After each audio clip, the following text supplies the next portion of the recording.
Welcome to Subramani. As you can see, I'm on one of my vacations. I could have worn my cap, but then I don't have a cap saying Coorg. So I'm in Coorg and I'm shooting in Coorg, but I'm not talking to you about that. I'm talking to you about the role that you should know that the financial advisor plays in your life, and the alpha that he tries to create or she tries to create, and how it is created. So first of all, your investment advisor or investment broker or financial advisor or any of those mutual fund distributor, all these are nomenclatures which you may or may not understand, but largely they are people who gather assets and are compensated by the volume of assets that they have. Normally this is how they get paid, because they get paid by the person for whom they are gathering assets. So if you have an advisor who asks you to invest in mutual funds or unit linked plans, etc., largely is being compensated by the fund house or by the insurance company, whichever is the people we are talking about. Fairly obviously, some very inefficient products in terms of taxation or in terms of commission will not ever come in their repertoire of products that they have. For example, if you are in the 50 lakh or 75 lakh rupee earning bracket, and your father is in the 0% bracket, or he has got 2 lakhs of income and 7 lakhs is the tax exemption limit, is there a chance that your advisor will suggest senior citizen fixed deposits or things like that? Answer is very unlikely, in the sense that he or she does not get compensated for that. Nothing wrong with that, but that is how it is. So what is your financial advisor supposed to do for you? First of all, your financial advisor is like the GP, right? The old general practicing doctor. He knows a lot about products. He knows a lot about investment management, but he is not, maybe he does not have the expertise in that. And he knows you. That's very important. He knows how you will react to new products. He knows how much of assets you should have in equity, how much in debt, how you have reacted in the past. Maybe this is a relationship which goes back 10, 20 years, right? So this person is first of all compensated for knowing you and suggesting only appropriate products. This person should not suggest a product just because an NFO is happening, right? So there's a mid and large cap fund NFO happening, sir, please put 5 lakhs. Maybe you are capable of putting 5 crores, maybe you are capable of putting 50,000, whatever, but the amount of money that he wants or she wants you to put should be a function of what you are capable of putting, not what the target that the salesperson has. It's also important that the salesperson, or let's just call him by the what they would call the Christian name, the agent. This agent should know your taxation structure. Many people suggest products like, say, a mid and large cap fund to a HNI customer who will then not have enough money to put in a debt scheme to maintain his or her balance. Then what happens is, even if there is money, debt today is not taxed very well, right? So it might make more sense for this person to be in a balance advantage fund or a multi-asset fund, simply because of the tax structure, right? So these are all things which he or she should know. So they should know reasonably well, they should know the products, reasonably well they should know you, reasonably well they should understand taxation, clubbing, etc.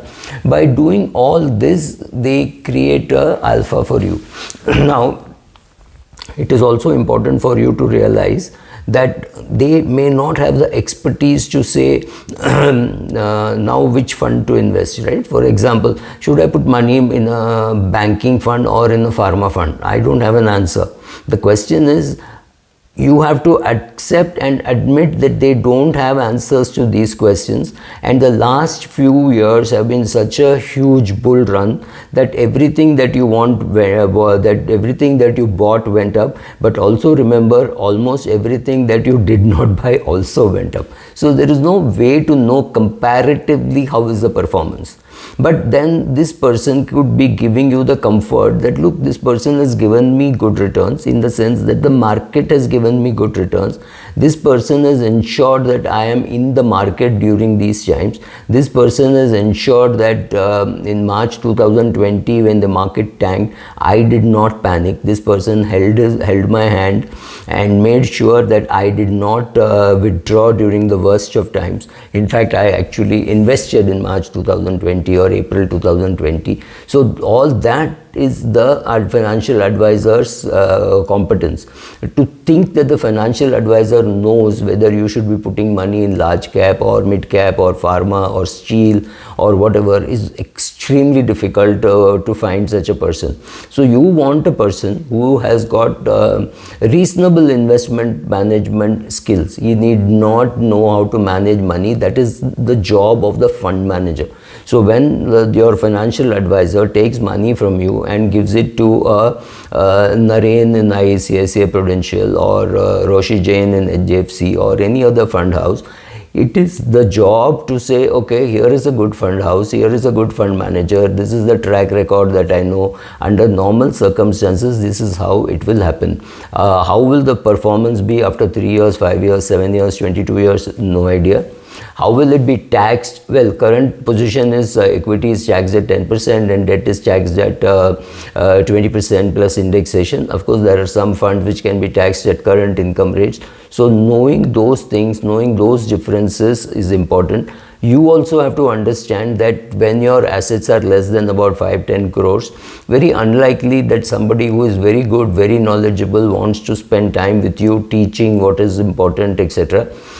He may or may not do, for various reasons, for reasons of saying, okay, I'm not adding new clients, so I'll give good service to existing clients, or chasing clients, creating his own infrastructure, etc. Then putting in place a mechanism which could be, which will interact with you. You could have some managers, some relationship managers interacting with you. So know how the whole system works, know how that person is being compensated, know what is good for you. If you think for your 5,000 rupee SIP, you are going to get good quality, unbiased advice, with interactions, etc., it's very unlikely that it will happen, because if you look at the kind of money that this person who is suggested a 5,000 rupee SIP will ever make out of this scheme is extremely irrelevant, could be extremely irrelevant for a big big broker or a big distributor or big advisor, whatever you want to call him or her. But it could be attractive for a small person, and that person may not be well versed with all the other aspects of investment. So you have to make a compromise somewhere, saying, do I want to compensate at all? Do I want to learn at all? Do I want to do any of these things? Do I want to say, okay, because my daughter is in this class, I should invest in her name, I should give this money to my father? So these could be just simple taxation things or simple attitude things. I know people who say that, look, there is too much money getting accumulated in this account. I want some money to lie in my wife's account and not in my mother's account, because tomorrow there could be a division. Any of these things are possible. So how to manage all that, how to manage the intercurrents inside your family, all this is important. So this person is not, there is no textbook definition of what an advisor should do for you, but see that in the long run, if he or she is able to give you good returns, is able to create alpha for you, is able to make you understand what you're doing, is willing to sit with your children and you and your spouse and explain why things are happening in a particular way. Say that, look, you've done well because of your good behavior, not just because of what the market did. Of course, the market did what it did, but you sat through the turbulent periods in the market, right? You wore your seat belt and you knew that in case something happens, the oxygen mask will drop, and even if there is a landing on the sea, you can jump out of the plane. You need to know those things. You may never have to do it, right? So you may have spent 30, 40, 50 years flying. You may have seen many turbulent flights, but obviously you did not see a crash. So understand that yes, markets will go up, markets will go down, and the words which people use, that oh my, yesterday was a PSU meltdown, day before yesterday mid and small cap shares got hammered, right? So when you hear these words, it is important to sit tight. Telling you that it is important to sit tight is the job of the financial advisor. And please also understand that many financial advisors could be very complicated, very conflicted, simply because the compensation for different products is very different. So insurance, the lot of compensation upfront. So having sold you a product with a lot of upfront commission, after 4-5 years he might say, sir, that is not doing so well, why don't you remove money from there and put it into another fund, or things like that. So understand conflict of interest. You cannot avoid conflict of interest. Understand that that could harm you. Understand that it could benefit you also if you ask the right questions. So knowing what your advisor does, knowing how your advisor gets compensated, knowing taxation as applicable to you, which your advisor should also know and understand, and there are not too many people who understand the way it should be applied. So knowing all this helps you get a good advisor. But understand, you don't need to be a financial expert, but at least ask, do you understand the tax implication of this?